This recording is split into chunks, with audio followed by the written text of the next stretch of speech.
그날 저는 소중한 결혼 반지를 팔게 되었습니다. 남편이 저에게 선물해준 남편과 저의 이니셜이 새겨진 하나밖에 없는 반지였죠. 동시에 저에게 남은 남편의 마지막 유산이기도 했습니다. 그럼에도 불구하고 반지를 팔 수밖에 없었던 건 제가 지금 아주 절박한 상황에 처했기 때문이었습니다. 반지를 판 금액을 확인하고 저는 곧바로 높은 승소율로 유명하다는 대형 로펌을 찾았습니다. 접수처에서 제 이름을 확인한 직원이 차분한 목소리로 안내해 주더군요. 김은혜님, 예약하신 상담 시간이 되셨습니다. 이쪽으로 안내해 드릴게요. 저는 깊은 한숨을 내쉬며 직원의 뒤를 따라 변호사 상담실로 향했고, 이윽고 30대 중후반쯤 되어 보이는 깔끔한 정장 차림의 담당 변호사분을 만날 수 있었죠. 안녕하세요. 담당 변호사 송기현입니다. 편하게 말씀해 주세요. 떨리는 손으로 변호사님의 명함을 받았고 자리에 앉아 변호사님께 제가 당한 일에 대해 설명을 시작했을 때였습니다. 뭔가 기분이 이상한 겁니다. 제 담당 변호사님이 제가 설명하는 것을 듣고 있는 듯 하면서도 어딘가 멍한 표정이더군요. 제 말에 대답도 없고 메모를 하는 것도 아니었고 그저 저를 가만히 바라보는 것이었습니다. 처음엔 단순한 착각인가 싶었습니다. 하지만 시간이 지나도 변하지 않는 변호사님의 태도에 점점 신경이 거슬리기 시작했습니다. 제가요, 옛날부터 어딜 가서 남자들이 이렇게 정신을 못 차리고 제 얼굴을 쳐다보는 경우가 꽤 자주 있었거든요. 계속해서 저를 지그시 바라보는 그 눈빛에 도저히 못 참겠어서 결국 저는 변호사님께 버럭 화를 냈습니다. 저기요 변호사님, 아까부터 제 말 듣고 계신 건가요? 네. 네? 아, 죄송합니다. 제가 잠시 다른 생각을 하느라. 변호사님, 변호사라는 분이 상담을 하러 온 손님 얘기는 듣지도 않고 그렇게 빤히 상대방을 쳐다보기만 하면 어쩌자는 거예요? 저는 지금 제 인생이 달린 문제를 논하고 있다고요. 네? 아니요, 그게 아니라 뭔가 착각하시는 것 같은데. 착각이라뇨. 방금 전까지 제 얼굴에서 눈을 못 떼고 계셨잖아요. 저의 말에 변호사님은 크게 당황해하더군요. 아마 제가 이렇게 직접적으로 대놓고 콕 집어 지적할 줄 몰랐겠죠. 하지만 이어지는 변호사님의 말에 이번에는 제가 크게 당황하게 되었습니다. 불쾌하셨다면 죄송합니다. 제가 의뢰인분 얼굴을 계속 보고 있었던 이유는 의뢰인분이 저희 로펌 대표님과 묘하게 너무 닮아 있어서요. 네? 대표님과 제가 닮았다니 그게 무슨 말씀이세요? 말 그대로 저희 대표님 성별과 나이만 바꾸면 딱 의뢰인분하고 똑같은 것 같습니다. 단순히 얼굴이 닮은 것뿐 아니라 말투와 분위기 등이 너무 비슷해서 이걸 저희 대표님께 보고를 드려봐야 하나 하고 고민 중이었습니다. 제가 이 로펌 대표님과 닮아서 저를 그렇게 쳐다본 것이었다고요? 어머, 일단 착각해서 죄송해요. 아닙니다. 제가 오해할 만한 행동을 먼저 했는데요, 뭘. 그런데 저는 여기 대표님과 일면식도 없는 사람이어서요. 세상에 닮은 사람들은 많으니까 저도 그런 거겠죠. 아니요, 그런 닮은 느낌이 아니라 혹시 실례가 되지 않는다면 저희 대표님을 한 번만 뵈러 가시면 안 될까요?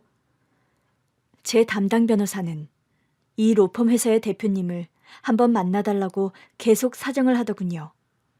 도대체 그 대표님이라는 분과 제가 얼마나 닮았길래 이러는 것인지. 저는 빨리 상담을 받고 싶어서 결국 변호사님을 따라 대표님이 계신 방으로 가게 되었습니다. 변호사님이 그렇게 닮았다고 하도 비슷하다고 하시니까 확인차 가서 대표님 뵐게요. 대신 대표님 뵈고 나오면 그때는 제대로 상담해 주셔야 해요. 당연하죠. 저 때문에 의뢰인분 시간을 빼앗았으니 제가 수임료도 할인해 드리겠습니다. 정말이죠? 그건 듣던 중 반가운 소리네요. 이제 거의 다 왔습니다. 잠시만 여기서 기다려주세요. 로펌 대표 사무실 방 앞에서 담당 변호사님은 노크를 하였고 이윽고 방 안에서 들어오라는 중년 남성의 목소리가 들렸습니다. 대표님, 업무 중에 죄송합니다. 다름이 아니라 제 의뢰인분이 대표님과 너무 닮아서 아무래도 대표님께서 한번 보셔야 할 것 같아 모시고 왔습니다. 그때였습니다. 대표실 문을 열고 들어온 저를 본 로펌 대표님의 눈이 커다래지더니 저에게 성큼성큼 다가와 제 어깨를 꽉 잡는 것이었습니다. 아니, 너는... 저를 아세요? 미정아, 살아있었구나. 갑자기 저를 미정이라고 부르며 저를 껴안으며 오열하는 로펌 대표님을 보고 그 방 안에 있던 사람들은 전부 어리둥절해했습니다. 저는 미정이가 아니라 은혜인데요. 김은혜요. 아니야. 저기 귀 밑에 이 점까지 똑같아. 너는 미정이가 맞아. 내 조카 미정이. 대표님의 확신에 찬 말에 저는 혼란스러웠습니다. 순간 머리가 짜릿하며 자그마한 기억이 스쳐 지나갔습니다. 나를 조카라고 부를 사람은 하지만 너무 오랜 세월이 지나 기억이 흐릿해진 상태였죠. 대표님은 눈물을 닦으며 떨리는 목소리로 저를 바라보았습니다. 미정이 너 그때 바닷가에서 사라진 뒤로 어떻게 된 거야? 바닷가요? 그 순간 제 머릿속에 오래전 기억이 하나둘 떠오르기 시작했습니다. 사실 저는 고아원에서 자랐습니다. 기억은 거의 나지 않지만 아마도 제가 5살이었을 거예요. 당시 저는 부모님이 2분 다 계셨던 걸로 기억합니다. 할아버지가 큰 회사를 운영하셔서 경제적으로도 되게 여유가 있었던 것 같아요. 그날은 엄마 아빠와 큰아버지네 가족과 함께 여름 휴가로 바닷가에 가게 되었죠. 햇볕 뜨거운 줄을 모르고 모래사장에서 모래탑을 쌓으며 신나게 놀았고 시원한 파도에 발을 담그며 깔깔 웃었던 기억이 어렴풋하게 남아있습니다. 그렇게 한참을 놀던 저는 갑자기 닭꼬치가 먹고 싶어져서 부모님께 떼를 썼죠. 엄마, 나 닭꼬치 사줘. 얘는 우리 조금 있다 저녁 먹으러 갈 건데 지금 닭꼬치를 먹으면 어떻게 해. 그래, 미정아. 배고파도 조금만 참아. 나 지금 닭꼬치 되게 먹고 싶은데 배에서 꼬르륵 소리도 나. 계속 닭꼬치를 사달라고 조르는 저의 말에 큰아버지가 같이 닭꼬치를 사러 가준다고 하시더군요. 미정이, 그럼 큰아빠랑 얼른 다녀올까? 아유, 아니에요. 이 더운데 꼭 그렇게까지 안 해주셔도 돼요. 아까 오면서 봤는데 여기서 별로 멀지 않은 곳에 닭꼬치 트럭이 있더라고요. 제가 얼른 미정이 데리고 사러 다녀올게요. 그래주면 고맙지, 형. 그럼 우리는 여기 돗자리랑 짐들 좀 정리하고 있을게. 그렇게 저는 큰아빠 손을 잡고 닭꼬치를 사러 가게 되었습니다. 아싸, 닭꼬치. 미정아, 그렇게 좋니? 네, 좋아요. 큰아빠 최고. 그런데 지금 사람들이 많으니까 길 잃어버리지 않도록 큰아빠 손 꼭 잡고 있어야 한다. 네, 큰아빠. 이윽고 저희 2사람은 닭꼬치를 파는 트럭을 발견하였습니다. 큰아버지는 닭꼬치를 주문해 주셨고 계산을 하기 위해 잠시 제 손을 놓았습니다. 저는 닭꼬치를 먼저 받아서 손에 쥐고 기뻐하며 주위를 두리번거렸어요. 그런데 그때 커다란 파도가 해변을 덮치는 걸 보았습니다. 너무도 웅장하고 신기한 광경에 저도 모르게 넋을 잃고 그쪽으로 발길을 옮겼던 것 같아요. 아, 맞다. 큰아빠 옆에 꼭 붙어 있어야 한다고 했는데. 저는 다시 뒤돌아서 트럭으로 가려고 했고 그 순간 제 앞을 지나가는 한 남자가 보였어요. 검은색 반바지를 입고 흰 티셔츠를 입은 남자. 저는 얼핏 보기엔 큰아빠라고 생각했어요. 분명히 같은 옷을 입고 계셨거든요. 나 여기 있는데 큰아빠 어디 가시는 거지? 빨리 따라가야겠다. 저는 깊이 생각하지 않고 큰아빠 뒤를 따라갔습니다. 한 손에 닭꼬치를 쥐고 야무지게 먹으면서 쫓아갔죠. 그런데 한참을 걷고 나서야 알았어요. 그 사람이 큰아빠가 아니라는 거려. 뭐지? 큰아빠가 아니잖아. 저는 뒤돌아서 다시 트럭이 있던 곳으로 가려고 했지만 주위에는 수많은 사람들이 북적이고 있었고 제가 왔던 방향이 어디였는지조차 알 수 없었습니다. 엄마, 아빠, 큰아빠! 저는 필사적으로 소리쳤어요. 하지만 애타게 부르는 제 목소리에도 부모님과 큰아빠는 보이지 않았고 그렇게 길을 잃은 저는 처음 느껴보는 두려움에 그 자리에 서서 엉엉 울었던 것 같습니다. 그때 저에게 한 아줌마가 다가왔어요. 뽀글머리를 하고 꽃무늬 치마를 입고 있는 선해 보이는 인상의 아줌마였죠. 꼬마야, 왜 여기서 울고 있니? 길을 잃어버렸어요. 갑자기 길을 잃어서 놀랐지? 자, 아줌마랑 가자. 아줌마가 우리 엄마 아빠 찾아줄 거예요? 그럼.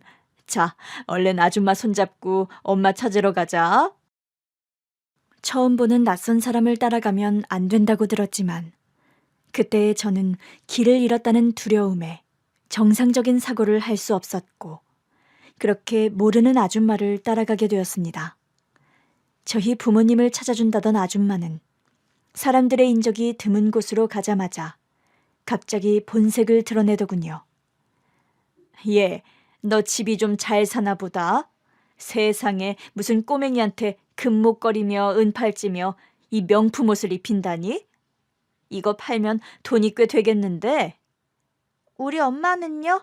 우리 엄마 아빠 어디 가야 만날 수 있어요? 얘, 너 지금 상황 파악이 안 되니? 너 이 아줌마 말 안 들으면 큰일 난다?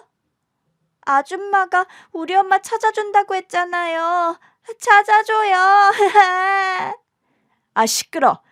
이래서 애는 질색이라니까? 시간도 없으니까 빨리 한탕 해야겠네. 눈빛이 바뀐 아줌마는 제 머리부터 발끝까지 훑어보더니 이내 제가 입고 있던 옷과 목걸이, 팔찌 등 모든 것을 빼앗았습니다. 그리고 저는 러닝과 속옷만 입은 채로 그곳에 버려지게 되었죠. 그리고 저는 정신을 잃었던 것 같습니다. 시간이 얼마나 흘렀을까? 눈을 뜨니 저는 고아원 아니었습니다. 어머, 정신이 좀 드니? 여기가 어디예요?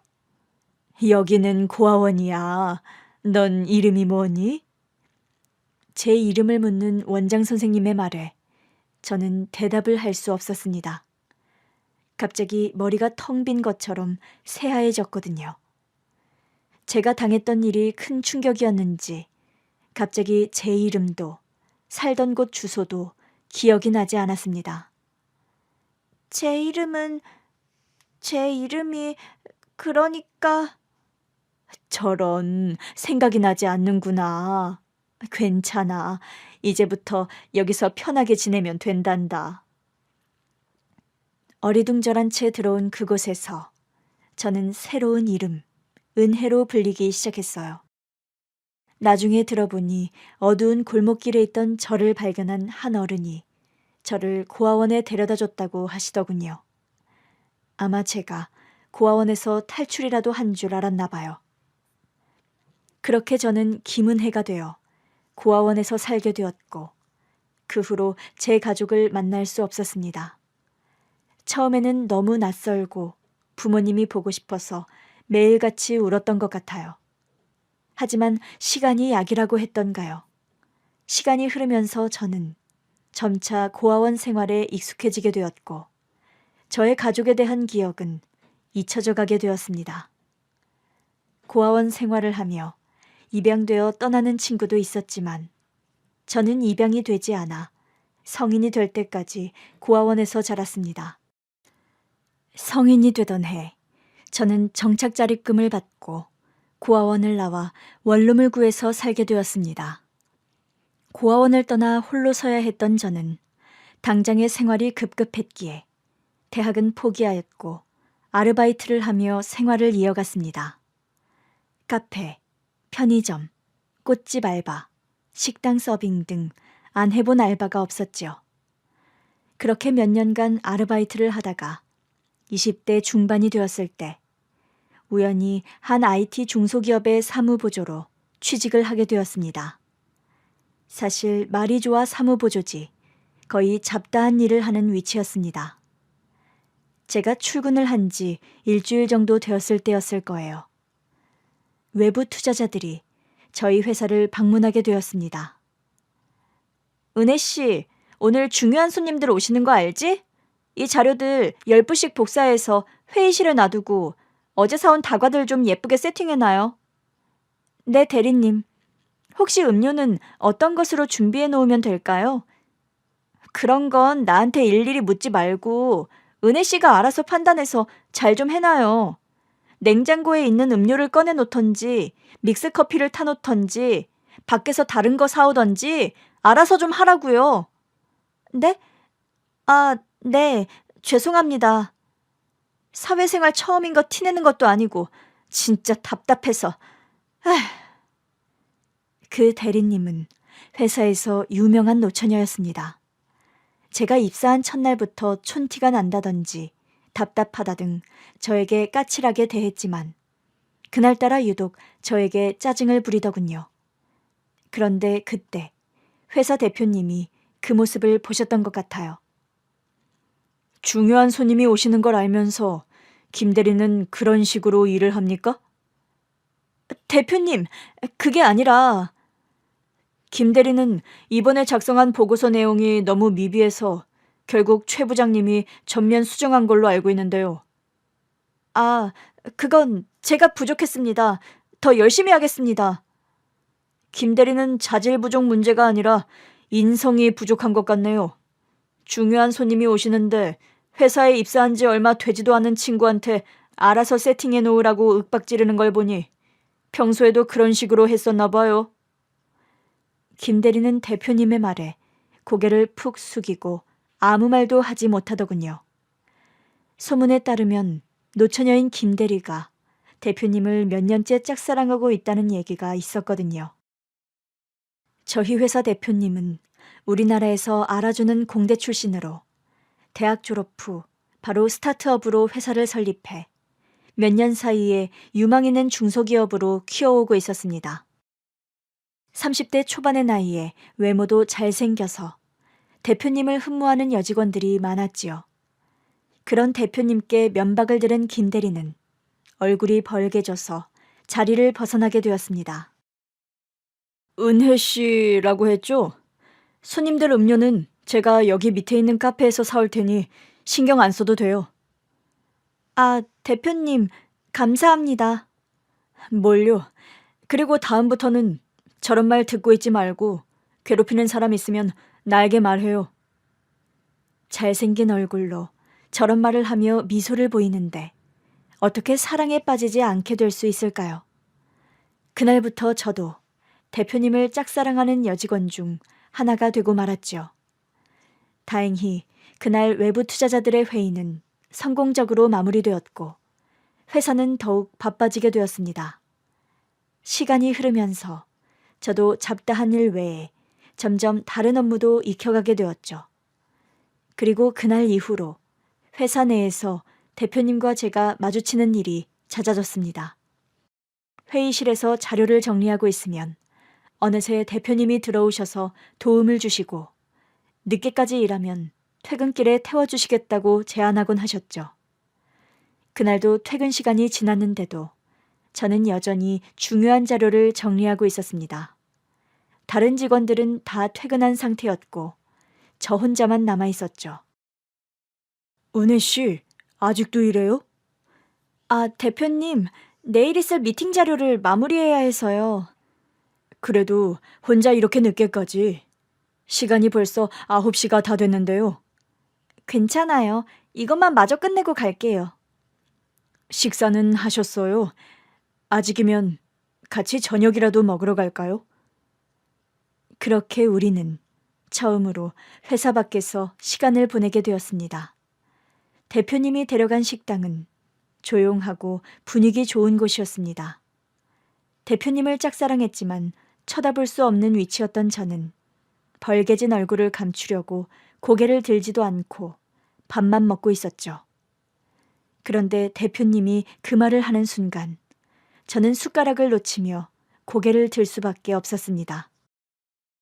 사실 저 은혜 씨한테 관심이 있었어요. 네? 저같이 별 볼 일 없는 사람한테요? 별 볼 일 없는 사람이라뇨. 왜 자신을 깎아내려요? 은혜 씨는 배경이나 학력에 상관없이 열심히 사는 모습이 정말 멋진 것 같아요. 첫날부터 눈에 띄었거든요. 정말이에요? 그런데 회사에서 소문이 대표님을 좋아하는 직원들이 많다고 들었는데요. 그건 그냥 소문일 뿐이에요.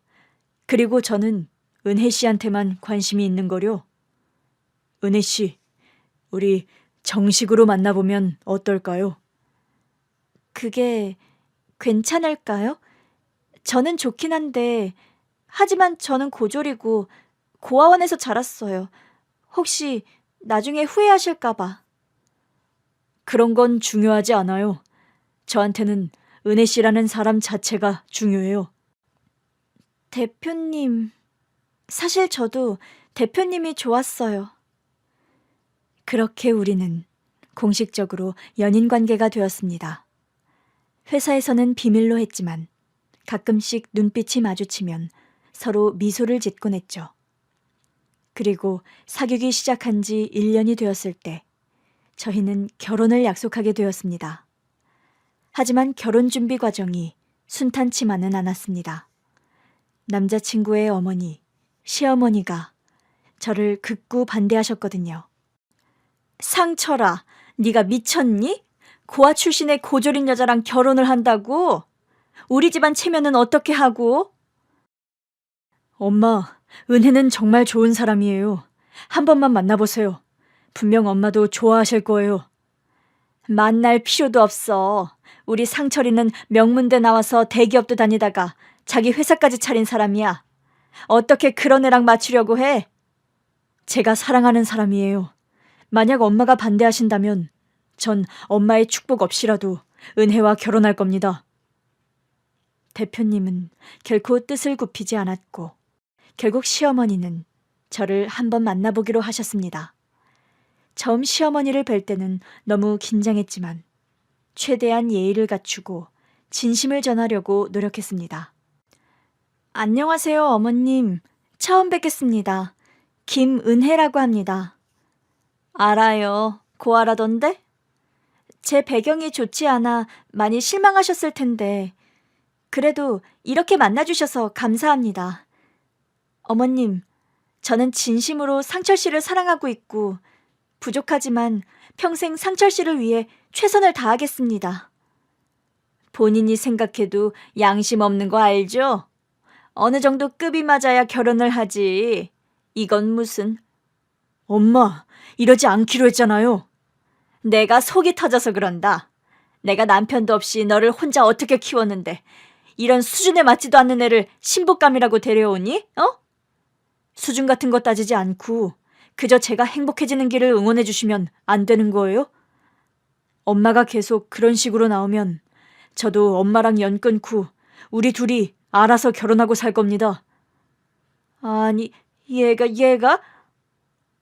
남편의 강경한 태도에 결국 시어머니는 두 손 두 발을 들게 되었고 우리는 마침내 결혼식을 올리게 되었습니다. 화려하지는 않았지만 가족과 친구들이 함께한 따뜻하고 의미 있는 결혼식이었습니다. 결혼식 날, 남편은 저를 위해 거금을 들여 특별히 고른 다이아몬드 반지를 선물해 주었습니다. 제가 부담스러우니 그냥 18K 금반지면 충분하다고 여러 번 말했음에도 그는 고집을 꺾지 않았습니다. 푸른빛을 띠는 영롱한 반지를 제 손에 끼워주며 남편이 그러더군요. 여보, 나랑 결혼해줘서 고마워. 당신이 내 아내가 되어줘서 정말 기뻐. 여보, 저도 정말 기뻐요. 저 최선을 다할게요. 우리 잘 살아봐요. 그렇게 남편과 결혼한 후 저는 전문적으로 남편의 사업을 돕기 시작했습니다. 회사 내에서 경영과 재무에 관한 지식을 적극적으로 배워나갔고 남편은 제가 배우고 성장하는 모든 순간을 진심으로 응원해 주었습니다. 은혜야, 너는 성격이 꼼꼼하고 차분해서 재무 쪽에 소질이 있는 것 같아. 그래서 말인데 우리 회사 재무팀을 맡아볼래? 저요? 제가 할 수 있을까요? 당연하지. 넌 항상 내 기대 이상으로 해내왔잖아. 이번에도 잘할 거라 믿어. 남편의 굳건한 믿음 덕분에 저는 자신감을 갖게 되었고 실제로 회사 재무를 관리하면서 많은 기여를 할 수 있었습니다. 저희는 서로를 존중하고 의지하며 회사도 사랑도 함께 키워나갔습니다. 여보, 오늘 투자사 미팅은 어땠어요? 당신이 도와줘서 준비한 자료가 아주 좋았어. 다들 감탄하더라고. 정말요? 다행이다. 밤새 준비한 보람이 있네요. 내가 이렇게까지 성공할 수 있게 된 건 다 당신 덕분이야. 뭘요? 전 그저 옆에서 도울 뿐이고 당신이 능력이 있으니까 회사가 성장하는 거죠. 아니야. 나 혼자서는 절대 할 수 없었을 거야. 우리는 가족이자 팀이야. 앞으로도 이렇게 서로 도와서 성공해내자고. 그렇게 우리의 사랑은 날이 갈수록 더욱 깊어졌고 회사는 눈부신 성장을 이루어 수백억 원의 가치를 지닌 중견기업으로 자리매김할 수 있었습니다. 매일 아침 남편과 함께 출근하며 새로운 하루를 시작하는 순간이 제 인생에서 가장 행복한 시간이었죠. 회사에서도 저희 부부의 호흡이 척척 맞는 모습을 보던 직원들은 감탄하면서도 부러움의 시선을 감추지 못했습니다. 특히 제가 처음 회사에 들어왔을 때 학력과 배경을 이유로 저를 무시했던 김대리의 태도 변화가 인상적이었습니다. 이사님. 무슨 일이시죠, 김대리? 다른 게 아니라 저번 회의 시간에 말씀하셨던 이 내용이 잘 이해가 안 가서요. 김대리의 갑작스러운 찾아옴이 저는 의아했습니다. 예전에는 저를 무시하던 사람이 이제는 공손하게 제 의견을 구하고 있었으니까요. 김대리는 손에 들고 있던 서류를 내밀며 머쓱한 듯 웃었습니다. 서류를 자세히 보니 제가 지난 회의에서 발표했던 신규 해외 진출 전략과 비용에 대한 보고서였습니다. 재무 모델과 리스크 비용 분석이 포함된 내용이었죠. 어떤 부분이 이해가 안 되시나요? 사실 이사님의 분석 방식이 너무 체계적이고 깊이가 있어서 제가 따라가기 어려웠어요. 특히 환율 변동 리스크에 대한 이 부분이요. 저는 김대리의 눈에서 진심 어린 관심을 발견했습니다. 한때 저를 무시했던 사람이 이제는 제 전문성을 인정하고 배우려는 자세를 보이고 있더군요. 괜찮아요, 김대리. 이 부분은 복잡할 수 있어요. 제가 차근차근 설명해 드릴게요. 저는 약 20분 동안 김대리에게 설명을 하였고 김대리는 진지하게 메모를 하며 귀를 기울이더군요. 정말 감사합니다, 이사님. 덕분에 많이 배웠어요. 솔직히 말씀드리면 처음에 이사님이 오셨을 때 제가 많이 못되게 굴었는데 이렇게 친절하게 가르쳐 주셔서 죄송하고 또 감사합니다. 김대리의 솔직한 고백에 저는 잠시 놀랐지만 곧 미소를 지었습니다. 과거는 신경 쓰지 마세요.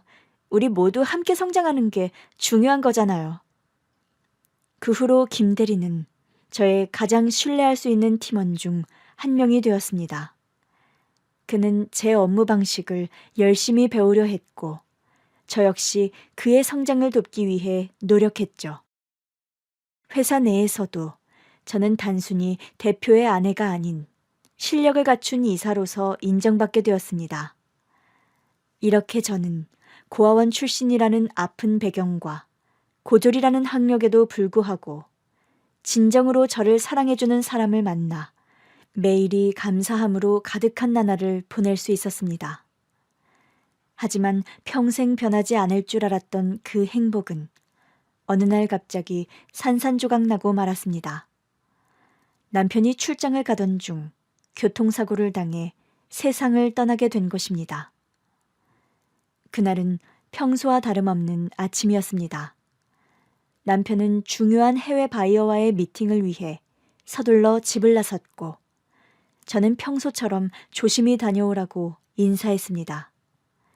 그것이 남편과 나눈 마지막 대화가 될 줄은 상상조차 하지 못했죠.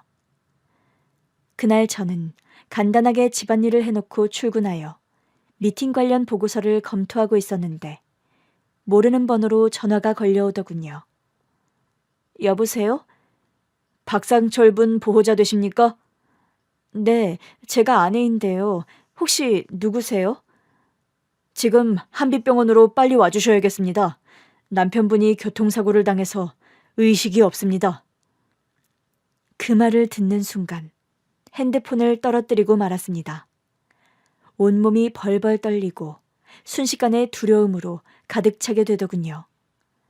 어떻게 겨우 정신을 부여잡고 급하게 택시를 타고 병원으로 달려갔을 때 남편은 이미 이 세상 사람이 아니었습니다. 여보, 정신 좀 차려봐, 응? 의사 선생님, 저희 남편 좀 살려주세요. 제발요, 제발. 저의 울부짖는 절규에도 의사는 말없이 고개만 숙이더군요. 남편이 해외 바이어와 미팅을 마치고 돌아오는 길에 졸음운전을 하던 트럭 차량과 크게 부딪혀 차가 한 바퀴 돌았다고 했습니다. 남편은 안전벨트를 매고 있었지만 워낙 충격이 심해 병원으로 이송되자마자 생명이 다했다고 하더군요. 그리고 소식을 듣고 병원으로 온 시어머니가 저를 발견하고 다가왔습니다. 아니지, 우리 상철이 어딨어?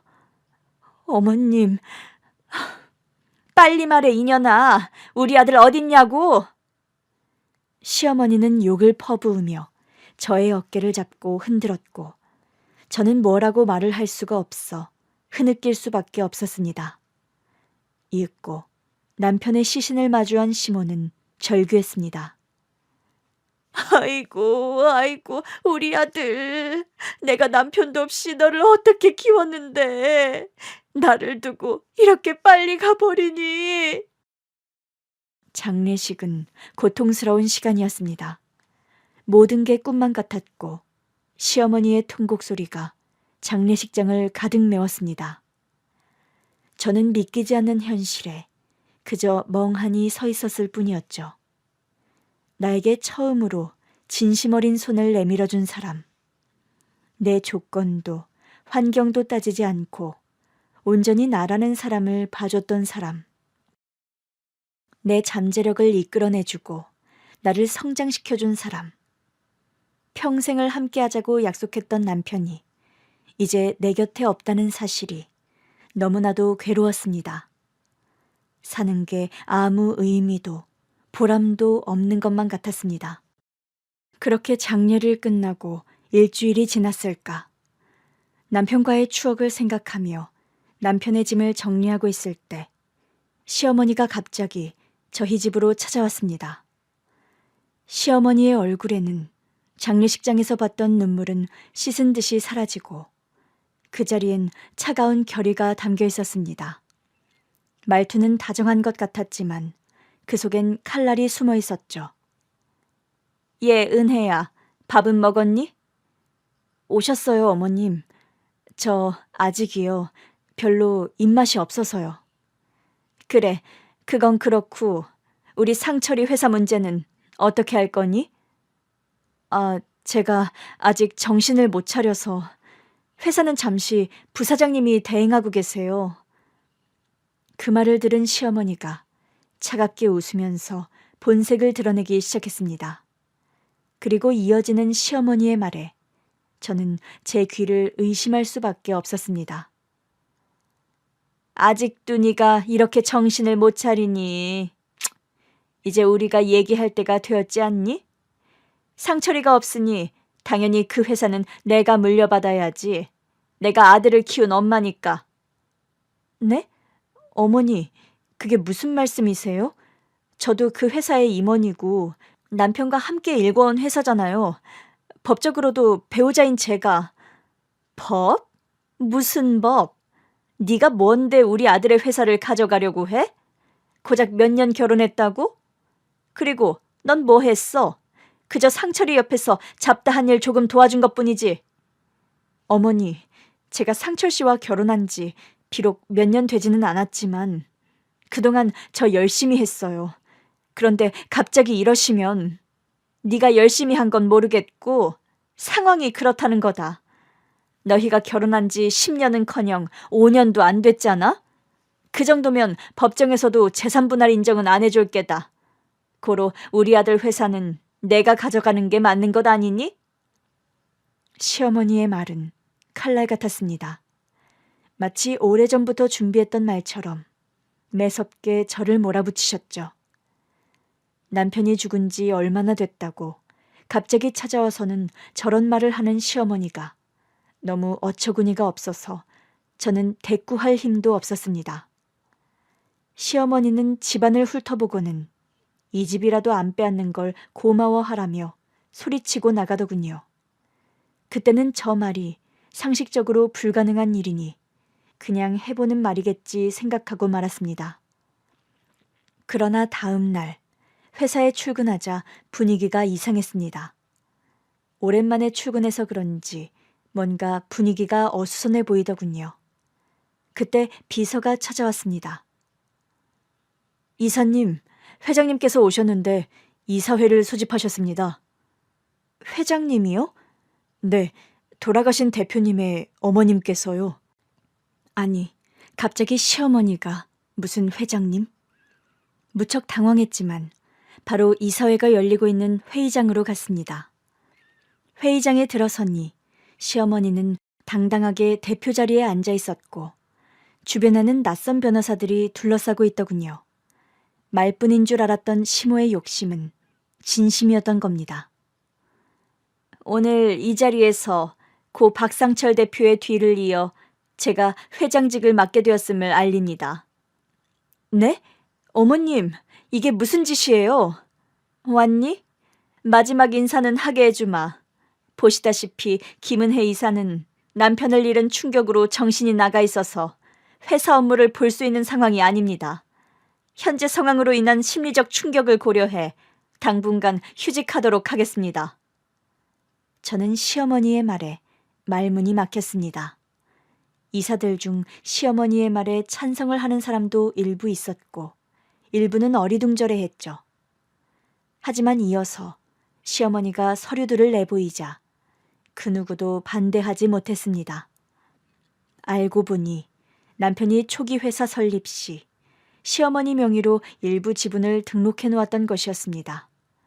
물론 그 지분만으로는 시어머니가 회장이 될 만큼 대단한 부분이 아니었지만 시어머니는 남편의 장례식이 끝나자마자 재빠르게 달려들어 이미 남편 회사 주식의 상당 부분을 매수하였더군요. 비록 남편과의 결혼을 반대하긴 하셨지만 그래도 결혼 후 꾸준히 시어머니를 찾아뵈었고 또 남편을 도와 회사를 키워나가는 것을 보시곤 많이 누그러졌다고 생각했는데 이런 뒤통수를 맞다니 저는 너무나 어처구니가 없었습니다. 이렇게 눈뜨고 코 베이는 것인가 싶었지만 현재 상황에서 제가 나서서 할 수 있는 게 없더군요. 남편의 회사를 빼앗기 위해 철저하게 준비를 한 시모 앞에서 아무런 준비가 되어 있지 않은 저는 일단 집으로 돌아올 수밖에 없었습니다. 집에 돌아와 혼란스러운 마음에 남편의 서재를 뒤지던 중이었습니다. 남편의 서랍 안에 처음 보는 작은 금고가 있더군요. 금고는 자물쇠로 잠겨 있었는데 비밀번호는 금방 풀 수 있었습니다. 남편과 제가 처음 사귀기로 한 날짜였던 겁니다. 금고를 열어보니 그 안에 회사 관련 중요 서류들이 있더군요. 그런데 그 중에 남편이 저에게 회사의 상당한 지분을 증여한다는 문서를 발견했습니다. 여보, 당신은 언젠가 이런 상황이 있을 줄 예상이라도 했던 거야? 나 정신 똑바로 차릴게. 그래서 꼭 당신 회사, 아니 우리 회사를 되찾을 거야. 남편이 저에게 남겨준 증여 문서가 분명히 이 싸움의 큰 열쇠가 되긴 할 거지만 이것만으로는 시어머니의 공격을 막기에 역부족이었습니다. 다음 날 회사에 들어가려 했지만 제 출입카드가 작동하지 않았고 경비원은 면목 없다는 표정으로 시어머니의 지시라며 저를 회사에 출입하지 못하게 하더군요. 그래서 저는 무거운 결심을 했습니다. 저의 4번째 손가락에서 빛나고 있는 결혼 반지를 바라보며 남편의 마지막 선물이자 우리 사랑의 증표였던 이 반지를 포기할 수밖에 없다는 생각이 들었습니다. 여보, 미안해요. 하지만 당신과 내가 함께 일궈온 회사를 지키기 위해서예요. 그렇게 저는 보석 감정을 전문적으로 하는 곳에 찾아가 결혼 반지를 팔게 되었고 반지를 판 돈을 가지고 국내 최고의 대형 로펌인 정의 법률사무소를 찾아가게 되었죠. 그리고 그곳에서 예상치도 못했던 큰아버지를 만나게 된 것이었습니다. 대표실 문이 열리는 순간 모든 것이 영화처럼 느려지는 듯 했습니다. 담당 변호사님과 함께 들어선 저를 보자마자 대표님의 표정이 놀라움에서 충격으로 그리고 믿을 수 없다는 표정으로 변했습니다. 그리고 갑자기 의자에서 벌떡 일어나 저에게 다가오셨죠. 미정아, 살아있었구나. 나랑 너희 부모님이 얼마나 널 찾았는지. 대표님은 서랍에서 낡은 가족사진 한 장을 꺼내 보여주셨습니다. 그곳에는 어린 제가 부모님과 함께 있었고 옆에는 지금 제 앞에 서 계신 대표님도 있었습니다. 가족여행 사진이었죠. 그 사진을 보자 희미했던 어린 시절 기억이 뚜렷해지면서 길을 잃고 강도를 당한 일과 그로 인해 잊고 있었던 제 이름이 생각났습니다. 아, 기억이 나요. 저는 그때 5살이었고 미정이라고 불렸었어요. 맞다, 미정아. 내가 그날 널 잃어버리지만 않았어도 나 때문에 네가... 아니에요, 큰아빠. 그건 큰아빠 잘못이 아닌거려. 제가 먼저 한눈을 팔았고 그리고 못된 어른을 만나서 그렇게 되었던 거예요. 그날 이후로 가족 모두가 네 생각으로 가슴이 찢어졌단다. 특히 네 엄마는 몇 년 동안 우울증에 시달렸어. 내가 조카를 잃어버린 삼촌이라고 모두가 나를 원망했지. 저는 힘이 빠져 무릎이 꺾이는 듯한 느낌으로 의자에 앉았습니다. 모든 기억이 물밀듯이 밀려왔습니다. 부모님과 큰아빠와 함께 해변으로 놀러 갔던 일, 꽃무늬 치마를 입은 나쁜 아줌마, 그리고 빼앗긴 목걸이와 옷, 그리고 깨어났을 때는 이미 고아원이었던 일들까지. 큰아빠, 그럼 저희 부모님은 지금... 이런 말을 전하게 되어 미안하다. 너희 부모님은 널 잃고 전국을 찾아 헤매던 중 빗길에 사고가 나서 그만. 이제야 기억을 찾았는데 엄마, 아빠... 차라리 내가 대신 죽었어야 했는데 그런 말씀 마세요. 큰아빠 때문이 아닌 걸 하늘에서 엄마 아빠도 보고 아실 거예요. 그렇게 말해줘서 고맙구나. 그런데 미정아, 너 무슨 일이 있는 거야? 여긴 어떻게 오게 된 거니? 순간 저는 현실로 돌아왔습니다. 부모님이 돌아가셨다는 사실이 슬펐지만 반지를 판 돈을 꼭 쥐고 제가 여기 온 목적을 다시 생각했습니다. 큰아빠, 제 남편이 얼마 전 갑자기 세상을 떠났어요. 그런데 시어머니가 남편과 제가 함께 일군 회사를 빼앗아 가려고 해요. 저는 시어머니의 횡포와 제가 겪은 일들을 모두 털어놓았습니다. 큰아버지의 표정은 점점 분노로 변해갔습니다.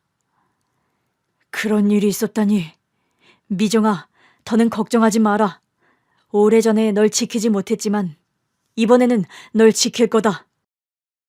큰아빠, 저 두 분의 재회 중에 죄송합니다만 대표님, 김은혜 의뢰인, 아니 조카분의 케이스를 제가 맡아서 지금 바로 작업 시작하면 될까요? 아니, 이 사건은 내가 직접 맡겠네. 30년 법조계 경험을 모두 쏘아부어서라도 반드시 승소할 거야. 큰아버지의 단호한 목소리에 저는 처음으로 희망이 보이는 것 같았습니다. 송 변호사, 지금 당장 박상철 사장 관련 모든 자료를 수집해오게. 주주명부, 등기부 등본, 지분 변동 내역 모두 다. 그리고 그 시어머니의 자료도 전부 조사하게. 네, 대표님. 당장 시작하겠습니다. 미정아, 내 결혼 반지도 회사도 모든 권리를 되찾아 줄 테니 너무 걱정하지 말거라. 큰아빠, 감사합니다. 다음 날 아침, 큰아버지는 정장을 차려입고 저를 데리고 납골당으로 향했습니다. 차 안에서 우리는 많은 이야기를 나눴습니다. 저는 고아원 생활과 남편을 만나게 된 과정, 그리고 행복했던 결혼 생활에 대해 이야기했고, 큰아버지는 제가 사라진 후 가족들이 겪었던 슬픔에 대해 말해주셨습니다. 납골당에 도착하자 가슴이 철렁 내려앉는 느낌이 들었습니다. 이제야 찾은 부모님인데 이미 이 세상 사람이 아니라는 사실이 너무 가슴 아팠습니다. 여기야, 미정아. 큰아버지는 깨끗하게 관리된 납골함 앞으로 저를 안내했습니다. 김준호, 이수연 부부라고 적힌 명패가 달려 있었습니다. 아빠, 엄마, 저도 모르게 눈물이 흘러내렸습니다. 뒤늦게 찾은 부모님인데 이렇게 차갑게 식은 납골함으로만 만나게 되다니 목이 메어 더 이상 말이 나오지 않았습니다. 준호와 수연이는 네가 없어진 후로 매일 너를 찾아다녔단다. 특히 수연이는 몇 년간 심한 우울증을 앓았어. 그러다가 10년쯤 지났을 때 비 오는 날 자동차 사고로 그날도 너를 찾으러 가던 길이었어. 죄송해요. 제가 그날 닭꼬치만 안 먹겠다고 했어도. 아니야, 미정아. 그건 네 잘못이 아니야. 그리고 부모님이 떠난 건 슬픈 일이지만 이젠 네가 돌아왔잖니. 너희 부모님은 하늘에서 분명 기뻐하실 거야. 저는 눈물을 닦으며 부모님께 절을 올렸습니다. 너무 늦게 찾아와 죄송하다고, 이제부터는 자주 찾아뵙겠다고 마음속으로 약속했습니다. 그리고 시간이 흘러 시어머니가 소집한 임시 주주총회의 날이 왔습니다. 시어머니는 제게 남아있는 얼마 되지 않는 회사 지분이라도 완전히 빼앗아 자신의 입지를 굳히려 했던 것입니다. 제가 회의장에 나타나자 모든 시선이 저를 향했고 시어머니가 놀란 표정으로 저를 바라보았습니다. 잘들 계셨어요? 오랜만입니다. 뭐야, 너 여기 왜 왔니? 이건 이미 결정된 사안이야. 하지만 제 뒤로 큰아버지와 여러 명의 변호사들이 들어오자 시어머니의 표정이 눈에 띄게 굳더군요. 안녕하십니까. 정의법률사무소 대표 변호사 김정민입니다. 고 박상철 대표의 배우자이자 법적 상속인인 김은혜 씨를 대리합니다. 뭐? 우리나라에서 제일 큰 그 정의법률? 어떻게 네가? 고인의 배우자에게 적법한 통지도 없이 진행된 이 주주총회는 무효입니다. 또한 저희가 확보한 자료에 따르면 박 여사님은 아들의 사망 직후 불법적인 방법으로 회사 지분을 취득하셨더군요. 무슨 소리야? 난 그냥 내 아들의 권리를... 이 서류를 보시죠. 고인이 생전에 아내에게 공증한 지분증여 계약서입니다. 그리고 이건 박 여사님이 이사들을 협박하여 의결권을 행사하도록 강요한 녹음 파일입니다. 회의장이 술렁였습니다. 그동안 시어머니의 압박에 침묵하고 동조했던 이사들 일부가 하나둘 입을 열기 시작했습니다. 사실 저는 박 여사님이 제 약점을 잡아 협박했습니다. 이사회에서 자기 편을 들어달라고. 저도 마찬가지입니다. 회사 자금 유용을 묵인했던 제 과거를 들먹이며 협박을 받았습니다. 시어머니의 얼굴이 점점 붉어졌습니다. 손에 들고 있던 서류를 바닥에 떨어뜨리고 자리에서 후들거리며 벌떡 일어나더군요. 이건 모함이야. 누가 이런 거짓말을... 법정에서 모든 걸 밝히겠습니다. 지금 이 주주총회는 해산되어야 합니다. 그리고 불법적으로 이 회사 대표 자리를 차지한 당신한테는 민형사상 책임을 모두 물을 예정이니 각오하십시오. 결국 그날의 주주총회는 무산되었고 시어머니는 회사 지분을 불법적으로 취득한 혐의로 수사를 받게 되었습니다. 정의법률사무소의 치밀한 법적 대응에 시어머니 측은 속수무책이었죠. 한 달 후 법원은 시어머니의 경영권 장악 시도가 불법이었음을 인정했고 모든 지분은 정당한 상속인인 제게 돌아오게 되었습니다. 며칠 후 회사는 다시 정상적인 운영을 시작했고 저도 남편이 남긴 유산을 제대로 지켜야겠다는 다짐으로 회사에 나가게 되었죠. 그런데 회사 앞에서 저를 기다리고 있는 사람이 있었습니다. 바로 시어머니였죠. 은혜야, 나랑 좀 얘기할 수 있을까? 저랑 더 이상 나눌 이야기가 있을까요? 내가 잘못했어. 정말 미안해. 그땐 너무 정신이 없어서 그랬어. 내 아들이 죽고 나니까 눈앞이 캄캄해서 아무것도 생각할 수 없었어. 저는 조용히 시어머니를 바라보았습니다. 평소 당당하고 거만하던 모습은 온데간데 없고 눈에는 초조함과 불안함이 가득하더라고요. 정신이 없었다고 해서 남의 것을 빼앗으려고 하면 안 되는 거 아닌가요? 그래, 내가 너무했어. 하지만 너도 알잖아. 이 회사는 내 아들, 네 남편이 평생을 바쳐서 키운 곳이야. 내가 그걸 지키고 싶었던 거야. 이 회사는 남편과 제가 함께 일군 곳이에요. 하지만 어머닌 남편이 남긴 걸 지키려 한 게 아니라 그냥 본인의 욕심을 채우려 한 것뿐이죠. 시어머니는 제 말을 듣고 얼굴을 찡그렸지만 곧 다시 표정을 누그러뜨리며 한숨을 쉬더군요. 제발 내가 한 번만 다시 기회를 얻을 수 없을까? 회사에서 자리를 하나만 줘. 응? 어머님, 이제 와서 회사에 남고 싶다고요? 그래, 아니면 네가 정의법률 대표 조카라며. 그럼 너 이제 돈도 엄청 많을 거 아니야. 나 돈 조금만 줘라. 그래도 가족인데 그 정도는 해줄 수 있지? 지금 이 순간까지도 가족이라는 말을 들먹이는 시어머니가 참 뻔뻔하다 싶었습니다. 어머닌 제게 가족이 아니에요. 가족이라면 이런 짓은 하지 않았겠죠. 제발 한 번만 기회를 줘. 응? 나 벌금 때문에 있던 집도 팔고 이제 가진 게 진짜 아무것도 없어. 어머니, 이렇게 후회할 거면 저한테 그러지 말았어야죠. 저는 더 이상 할 얘기 없으니 찾아오지 마세요.